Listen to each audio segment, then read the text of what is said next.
Next vlog is itong kasosolve lang natin yung paggamit ng optimization, process of optimization sa differential calculus to find maximum profit. Well, ako kung in reference with as a student, dito kahit na sabihin mong hindi ganun kataas yung grade ko sa calculus, ako yung pinakamahina sa math, aaminin mo naman yun.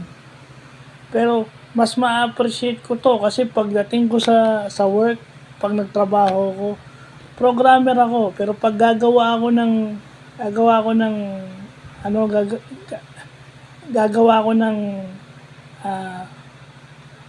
profit, gagawa ako ng maximization or gagawa ako ng cost minimization. Yung ibig sabihin, maximum yung profit na makakuha ko with less cost. Kung gagawa ako ng ganon, kung magdo-document ako ng ganon, isa tong calculus sa pwede kong gamitin. Kasosolve ko lang kanina, di ba? So, ibig sabihin yung sarili ko example, $750 yung maximum profit ko. $750 yung maximum profit ko kapag nagbinawasan ko ng $30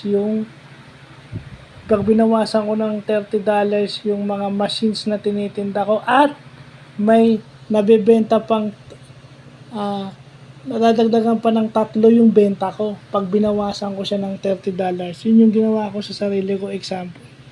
So isipin nyo na lang yun, kasi lagi lang kayo nakatingin sa program pero yung mga ganyan, yung na ipinaiintindi sa atin na cognitively, pinapaintindi sa atin intuitively yung mga bagay na ganyan. Maximum price, yun na yung maximum profit, maximum profit o maximum price, ganyan. Yung pinaka-maximum na profit mo, pinaka-maximum na price na hindi ka naman lugi sa quality, di ba? Maximum price pero less yung cost. Kasi ganyan sa business maximum profit pero less yung cost. Yun ang tinitingnan ng business So, bakit sasabihin yung iba, bakit may calculus kami sa curriculum namin, sa computer science o sa information technology, kasi iisipin nyo, hindi naman ako engineering Comsci ako o yan. Kasi kung engineering ako, okay fine, kasi engineering yun, dapat may differential calculus, pero yun doon lumalabas, kailangan nyo, di ba? So, yung learning